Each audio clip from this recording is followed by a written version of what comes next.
Good day, everybody, and welcome to another edition of the Military and Foreign Affairs Network. I am your host, the voice of reason. In today's episode, we're going to talk about a multitude of subjects, and I will get into the ongoing war that is taking place between the Russian Federation, the North Atlantic Treaty Organization, and its Ukrainian proxy forces momentarily. But as important, I wanted to also have a conversation about what is happening in the ununited kingdom. What is happening in England, Britain.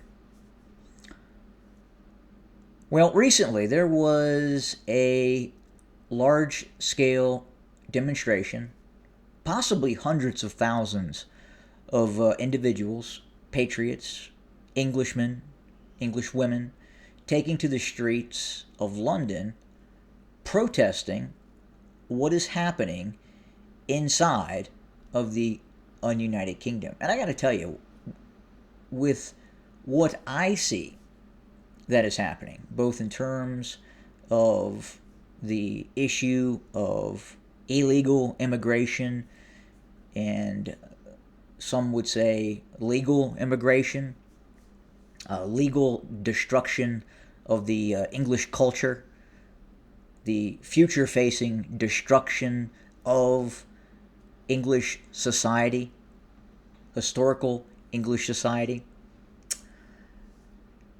And then you look at what is happening with England as a police state. Thousands upon thousands upon thousands of people are being arrested yearly for saying things that the government does not like. So if you go online and you are, whether it is participating in Facebook, X, formerly Twitter, other areas to have conversations about, if you say something, you are at risk of being arrested by the United Kingdom's state police. They will come to your house. They will question you. They will place you in restraints. And then they will transport you without charge to a jail facility, a confinement facility, where you are held without trial, where you are held without charges,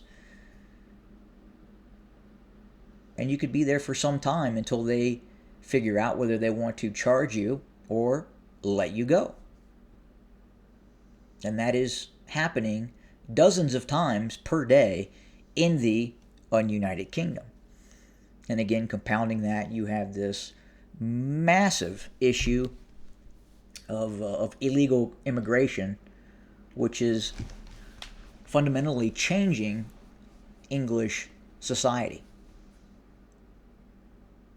And as time progresses, as we get further into the future, you're going to see this manifest itself in terms of what is happening, in terms of immigration. And you may not know the past. The future, in terms of what it looks like, could change so radically in terms of forced religions being mandated upon the populace, poverty, lawlessness.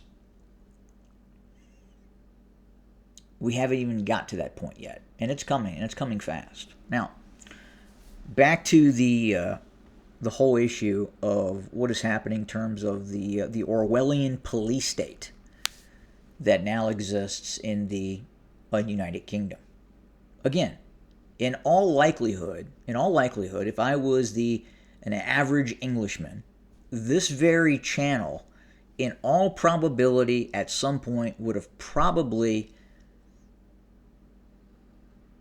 if they were able to identify you, in all probability, would have gotten me arrested if I was based in the United Kingdom.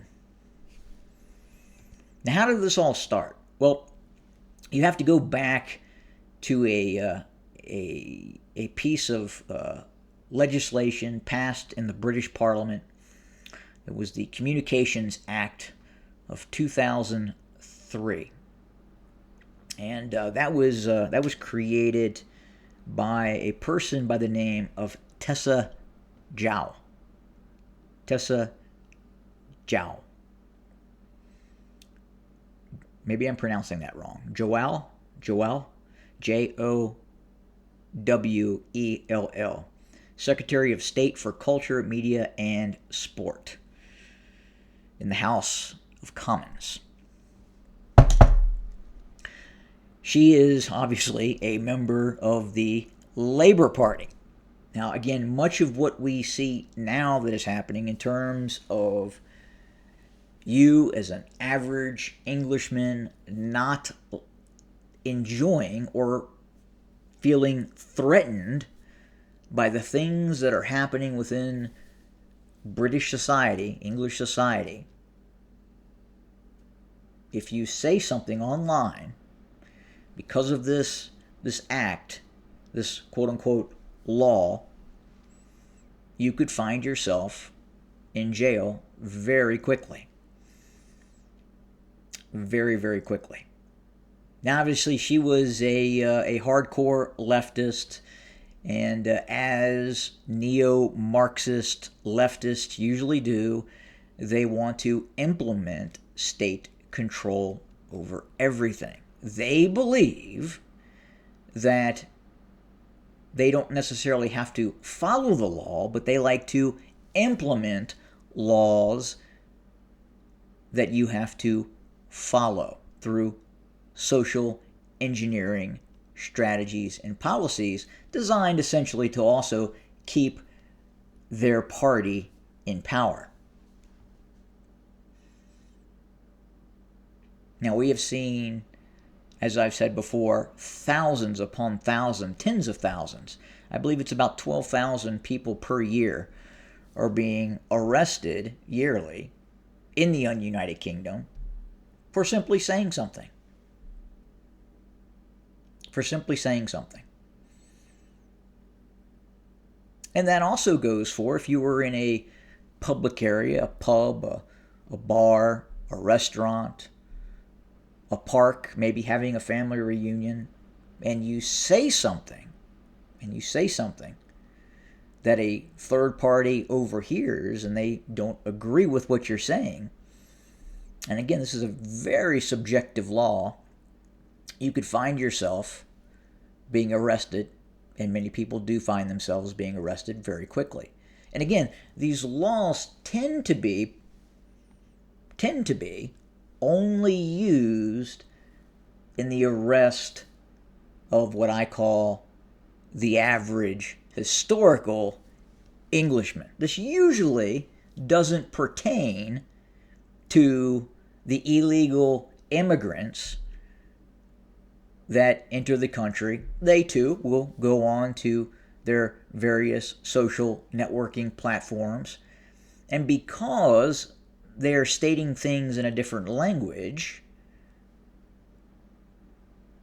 they're at times able to say things that are more traumatic and more abusive and quote-unquote more offensive than that of an ordinary English person, and they are not arrested.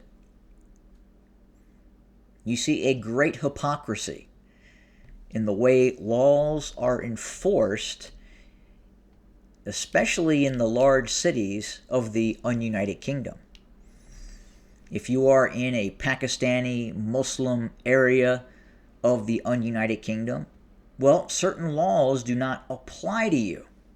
They will only apply to the white Anglo-Saxon English person that says something that the other group decides is abusive or offensive communication. Again, very subjective.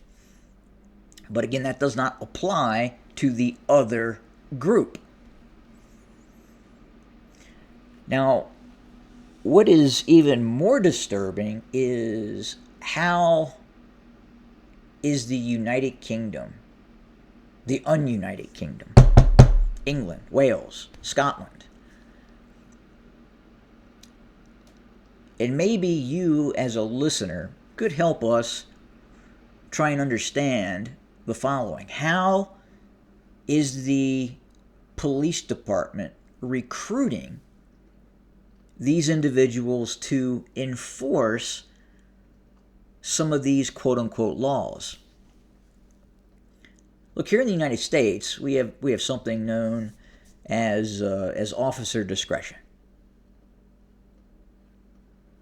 At any point, anyone, there are so many laws on the books, municipal, state, federal, and I assume it's very much the same in the United Kingdom. There are so many laws that any person, in all probability, commits a multitude of crimes per day. But the reality is, police officers here in the United States, and I would assume that they operate very similar but maybe not in the United Kingdom, that you do have that officer discretion. So when these officers are hired and trained, I assume they are taking the role to what you hear commonly as protect and serve. That is to fight the criminal element of society. Most police officers that I know and have interacted with would much rather prefer to arrest a real criminal, someone that commits theft, a criminal that maybe is dealing in hardcore drugs, a criminal that is assaulting people, killing people. Real crimes that cause physical and mental harm. But in the United Kingdom, you have these constables, police officers that are then sent on literal errands to go knock on a door, to knock on the door of an elderly person, a senior citizen, who in all probability served in that nation state's armed forces, has never committed a crime, ever, and they are sent to knock on a door and then arrest that person for simply saying something online. Now the question is how are they getting these individual officers to do this? At some point, common sense has to come into play. And I got to tell you, here in the ununited States, even today, if a police officer was sent on an errand to go arrest somebody for saying something online. Now, I'm not talking about saying something along the lines of they want to do harm to a president or a well-known political figure or something along those lines, outright claiming threats. We're not talking about that. We are simply talking about stating something in terms of disagreeing with government policy in regards to immigration. We are talking about when this unbridled immigration occurs, this importation of poverty, this importation of in many cases, illiteracy, thuggery, that your whole neighborhood will then change. And simply stating that this group of people has changed my neighborhood. My neighborhood was once clean and now it is dirty and crime-ridden. If you say something along those lines, that will get you arrested in the United Kingdom. But it's the truth. But again, how are they able to get these quote-unquote officers, constables, to take up that mission? They have to know that it is fundamentally wrong. It is not right what they are doing. They have to know this. So the question is again, this is a question that I direct towards the average Englishman in England. How are they recruiting these individuals? Are they, when they recruit your police department, are they looking for individuals who are quote-unquote woke? Are they politically driven? Are they recruiting from that body of the population?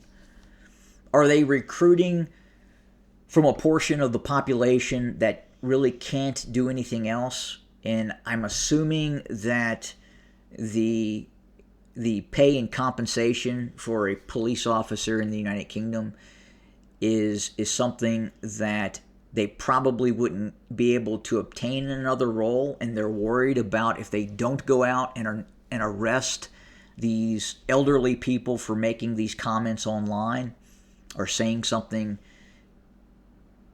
within the public discourse,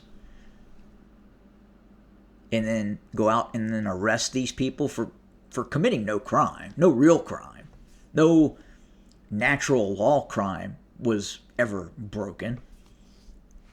These are at best, at the very best, a petty offense. And then again,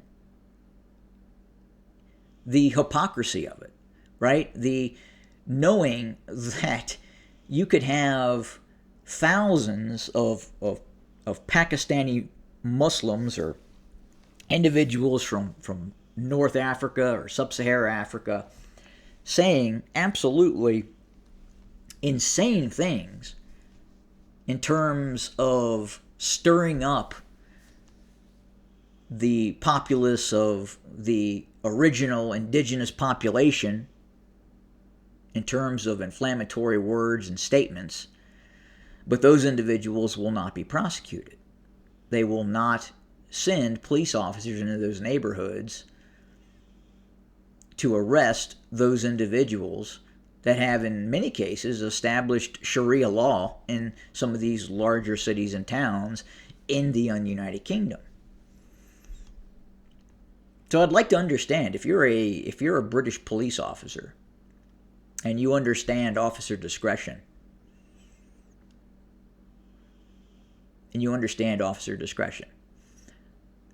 why would you do this? And it's not like we see one officer being dispatched to a house, and in many cases they dispatch 3 to 5 individuals to arrest some old man. It's surreal, and I can't even imagine why there is not a pushback within British society over this Orwellian police state that has been instituted in the United Kingdom. Now, I imagine at some point, if it hasn't already happened, we will see it here in the United States. We probably will. And that's one of the reasons why here in the United States you see these left-wing organizations and these left-wing politicians that want to initiate some of these draconian, Orwellian, state thought police laws. That is why they want to take away your right to own a firearm. Do you really think if those 150,000 patriotic Englishmen that were protesting in England, and they reasonably believe that they were living under the jackboot of Marxism, and they had the ability to unleash revolution, effective revolution, through the use of firearms, do you not think that they would do it? Probably. I imagine in England they're getting to the point where that could happen. You can only push people so far. You can only push people so far until they lose their fear and they react. And it will eventually happen, and I think we're in the early stages of that happening now in the United Kingdom. But again, I ask, where are they getting these police officers that are willing to execute these warrants to go arrest someone for saying something essentially harmless online, and then confiscating their computers, charging them excessive fines, and in some cases putting them in jail? It's insanity. It's a lesson in insanity, if there was ever one. So again, greatly concerned about what is happening in the United Kingdom. And I got to tell you, I wasn't concerned about seeing this pushback, this great rally of the average Englishmen and women in the streets taking ownership for what is happening in their society. Eventually there will be a pushback, and there will be a response, and hopefully, they are able to undo what is happening. And it's two-way. It's immigration. It's the neo-Marxism thought police that is taking place in British society. And then it's also these draconian laws that are in effect as well. Go police your illegal immigrants. Clean up your society. These people that are coming into your country are not going to help it. They're going to radically change it, and eventually, and it already does look like this in many cases in the United Kingdom. You look at certain areas, it looks like backwater Karachi. It does, without a doubt. And eventually, they will create those conditions that currently exist in Pakistan. Those conditions will exist in the United Kingdom. So you have a choice here. You bring these people in, and they will create the quote-unquote shithole that they created in their former society. Yes, you will see some that come in that are doctors, maybe lawyers, engineers, computer engineers. They will be among those individuals, but the vast majority will not be of that, and they will destroy your society. It's happening here in the United States. It is happening in other places. If you look at, I think one of the best examples that really needs to be looked at was what happened in Serbia with Kosovo. Kosovo, Serbia. They allowed in the Albanians, and guess what happened? Kosovo is no longer Serbia. That could also happen. That could also take place in a country near you, or the country that you are in. Absolutely. Take a look at the ICC, the International Criminal Court.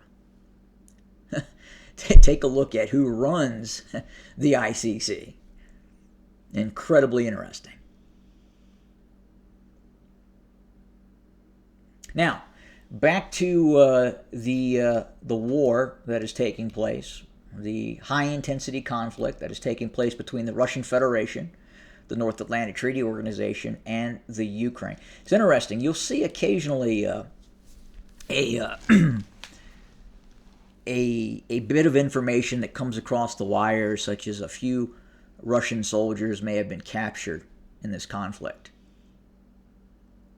Now, what's interesting here in the West is when that information comes across the wire service, it is immediately turned into this perpetual defeat by the Russians, meaning the Russians are just getting it handed to them on the battlefield.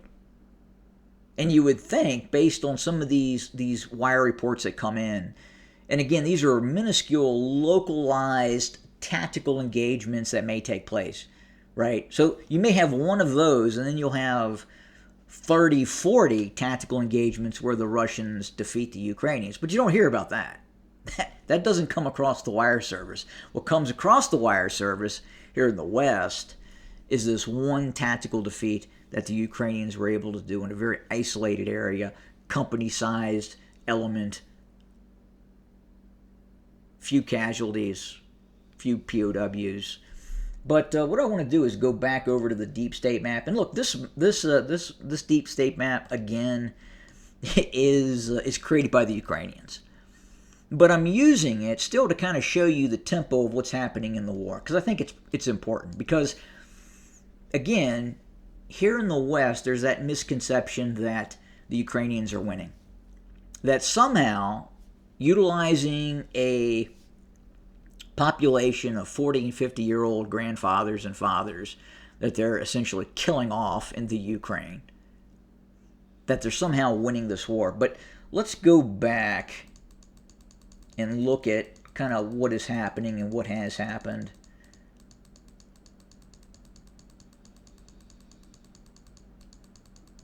Where you, the viewer, can see what is happening on the map side of the battlefield.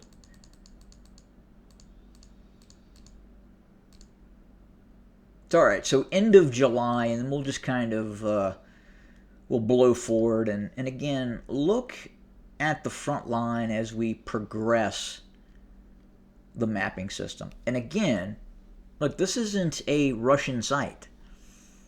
The Russians believe that this map looks a little different. And it does, absolutely. But here we go. All right, ready?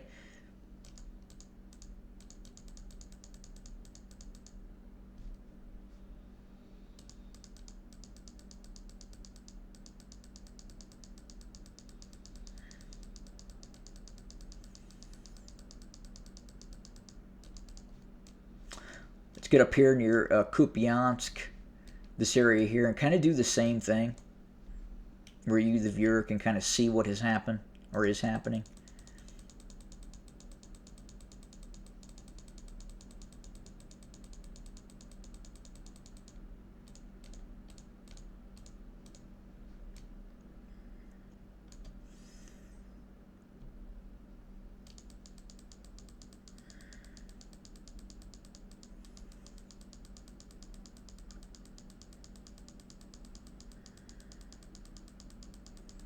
So definite continued movement by the Russians on the battlefield. It is continuing. The methodology of the conflict by the Russians is continuing. And we are literally seeing the Russians advance along the entire line of conflict. From Zaporizhia, west of Orikhiv, towards the major city of Zaporizhia, in Donetsk, Luhansk, we have seen Russian penetration into Dnipro, this area here. So the progress of the conflict is just not going well at all for the Ukrainians, and more importantly, that burn through of personnel and equipment and technology and treasure and money is continuing to happen. And again, I've said this before and I'll say it again, the Russians are not going to stop. We will reach a point in the conflict where you do see a general collapse.